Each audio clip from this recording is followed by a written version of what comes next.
Hey everybody, it's Rob here. I'm getting asked a lot of questions what my Season 10 starter class is gonna be. I've chatted a lot about this with many of you guys, and I thought quite a long about this because there's really like 3 GG classes right now. First, that I like to play. First, we have the Ball Lightning Sorcerer. This is like a Season 2 build coming back into the meta, super strong. And then we have the spiritborn, which has a bunch of S-tier builds and also is very buffed with all the ape gorilla stuff. That's super cool and also has this like crazy strong evade spiritborn leveling. Then we also have the Druid there with Pulverize and also with the Ravens and Companions. So I think it was a really hard choice, and overall, I think you can't really go wrong with your starter class in this Season 10 because every class is super strong and every class has like a multiple S-tier builds, or at least multiple builds that can very easily do Pit 100 and beyond. So you can't go wrong. But after very, very careful consideration, I decided to start with the Spiritborn. This class is absolutely cooked. It's super crazy, and I think it's the best farmer in the entire game. And it's a great starter, if not the best starter. I'm fully expecting the first Spiritborns to be like 6 to 8 hours. It's probably gonna take like us to reach a Torment 4 on this class, and even then you can still transition into another class. So I'm definitely going to be playing the Druid, I'm definitely going to be playing the Barb, I'm definitely going to be playing the Sork as well, but I'm going to start at least the first couple of days on the Spiritborn. It's like a super juiced, crazy easy farming. I was very surprised to see them buff the key passives and also the Paragon node on the Spiritborn. So this is also the best leveling build here. It's at top of my tier list and also one of the best builds for hordes and one of the very best builds in the end game, or at least you can transition into many, many different choices here on the entire tier list when you pick the Spiritborn. So my plan personally is I'm going to be starting out with Crushing Hands. So we're going to be playing the Ape Gorilla right from level 1 because we can't play Evade on level 1 because we need level 15 to get the Eagle Hall here. And this is basically what it looks like early on in the game. So you're basically just going to like start here Penitent or Expert, doesn't really matter which difficulty. You're going to be crushing them either way.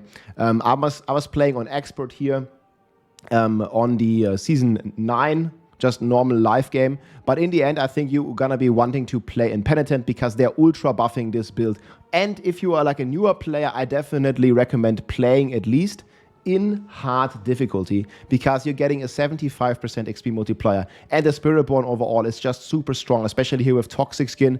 And then you use this like Crushing Hands to gain a barrier and also to knock down the enemies. It makes it like super safe, even if you are like a bit of a like newer player or you're a returning player. You basically ultra juice the Toxic Skin in the start, and then you see you go to the pack, you pull them in with Vortex. Right now I have the Toxic Skin on cooldown, then I use Toxic Skin, and boom, as soon as the Toxic Skin with the Gorilla like knocks them down and completely destroys the enemy. And you see here, we are just watching here for 1 minute and I'm already level 6. So you're gonna run around on the horse, you find the elites, you use the Toxic Skin, and basically you just keep blasting them all down. And boom, there we go, level 6 here in just 1 minute. And if we keep watching this footage, it's not gonna really take me that long. And even on Expert, if you do it on Penitent, I think you can do it in like 12 minutes or so, all the way to level 15. You see here in 9 minutes, sorry, the timer is a bit in the way. You see there's a timer here in 9 minutes. Skip a bit ahead, like I think in like 12 minutes we're level 15. And then once we are level 15 here, we'll basically switch. So there's different tabs here. I'm going to link both the planners below. So I'm going to start with this. And then once we're level 15, this is the skill tree like normally before we're switching. So this is like to level 15. And when we're switching, boom, we only like change a couple specs here. We spec out of Soar, we spec out of Vortex. And then at level 15, we unlock the Eagle Hall, and then we are basically already online playing Thunder Spike. And what you can also do, we don't know exactly when the first Chaos perks are going to drop, but I'm thinking that this is going to be pretty early, and in all this footage that I'm showing you now, this is not included. But what you're getting is Alacrity as a normal like magic power, and I'm hoping that we get this during the leveling phase. This basically means that your Thunder Spike is going to reset your evades, which is going to trigger your Eagle Hall every second hit. And on top of this, there's also a change to Eagle Hall, where it also triggers on every Eagle skill. So if you're just attacking with Thunder Spike, it also triggers all your feathers. So yeah, this build's going to be completely insane. And it only takes a little bit here. So it was less than 13 minutes, 12 minutes here to level 15 in this footage. And yeah, we're just crushing it. And then you respec, you spec out of Soar, you know, you remove all these points, you spec out of Vortex, and you're just like juicing the, you're using the Hunter, and you're using,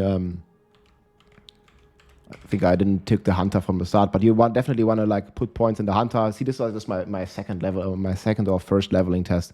And then you also have the ultimate here. I should have already have the Hunter. And basically, you're just going to keep going like this. You're going to be Thunder Spike, evade, Thunder Spike, evade, Thunder Spike, evade. Here, now I have the Hunter. And you're just going to blast like this.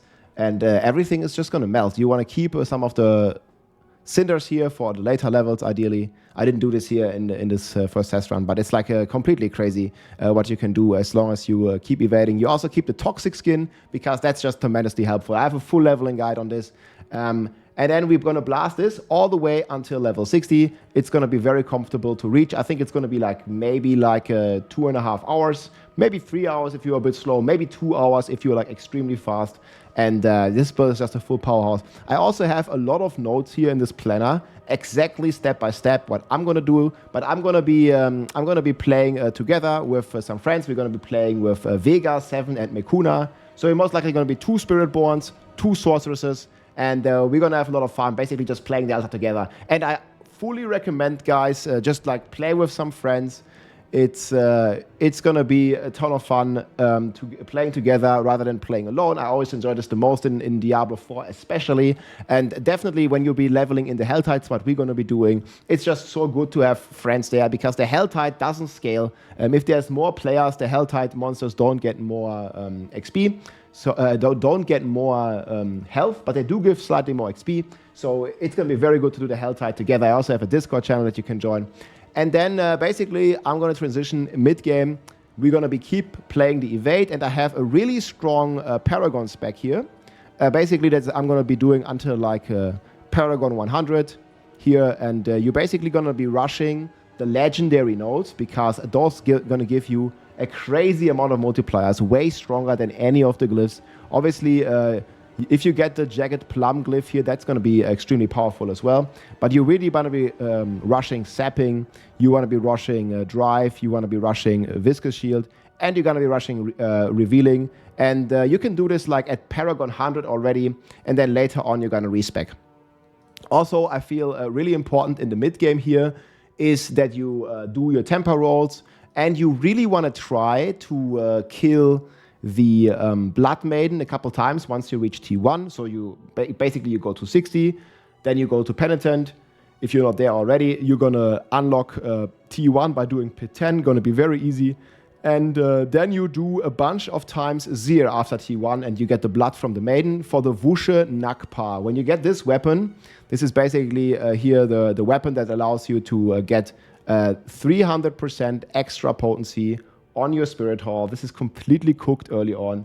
Very, very powerful. And basically with this, you can already go T2 when you get it. And then you basically keep going. Your evade's going to reset like no matter what. Ideally, you can also get the Loyalties Mantle. If you have a couple of steals, which you also get in the Helltide from opening chest, you can also get the Jackin's Shell. That's going to be pretty good early on, because it's going to give all your armor that you need with the unyielding hits. And you can also rock Disobedience, or even if you find it Temerity, it can also drop on those bosses. That's going to give you a ton of barrier, which again is going to work very well with your Viscous Shield here, giving you 66% multiplier now if you have a full barrier. 66% multiplicative damage. Spiritborn is so cooked, my friends. And then basically I want to play some more evade. You will respec at some point until like Paragon 200. And then long term, the plan is that we're going to spec into the Ape Spiritborn. So they ultra juiced the all the Ape multipliers on the Spiritborn. And I'm not 100% sure yet if I'm going to be playing Payback, which I think is going to have the absolute highest boss damage in the game. This one got ultra juiced in the last patch. You can also play Quill Volley again, which is going to be super strong. Or you can play, and this might be the strongest of them all, Crushing Hands. Because on Crushing Hands, we got a big rework to the unrelenting aspect, giving you 80% damage basically of the base damage, and this is going to be probably a crazy synergy with the Jaguar Spirit Hall here in the end game, and you're basically going to be rocking with the different gorilla stuff, and you're going to have a ton of fun with all this, I think. And the ape is really powerful now, the protector here. And I think this, basically with this, you can't go wrong. But like I said, guys, these are my top 10 recommended builds here. And you can't really go wrong with any of them. I recommend Evade, I recommend Ball or Puddle. It was really hard for me to decide which one is rank 1. But in the end, guys, we have a total, in my opinion, of 16 S-tier builds that are all going to be clearing Pit 115 and beyond. I just feel like the Spiritborn is the best starter. Probably next to the Sork is also a crazy good starter with the Firewall Hydra. That you can play on the Sorcerer and then transition into either the Hydra or the Ball Lightning Sorc, or if you want, you can play on the Druid Companion. You either stay Companion or you're gonna go Companion and then you're gonna transfer into the Pulverize Puddle Druid. Either way, those are like, I think, the 3 best starters. So for me, it's like Evade, Sorc number 1, Druid number 2. Those are gonna be insanely powerful. But no matter what you choose, guys, you cannot go wrong in this season. And the Infernal Horde is incredible, and I think it's going to be a very fun season. I'll be live here for the next 7 days. So basically live 24/7 for a week, and we're going to be blasting it out. There's also going to be Twitch drops enabled on my stream, so come say hi on Twitch. We'll be live. We'll be crushing. You can see my journey. I'm calling now. It's going to take us like 7 hours until we are in T4. We'll see if that's going to happen. I hope you enjoyed, my friends. I'll see you soon. Enjoy your season. Let's go. GG. If you like this video, make sure to subscribe, leave a like or a comment. I'm also live on Twitch almost every day, so come and say hi.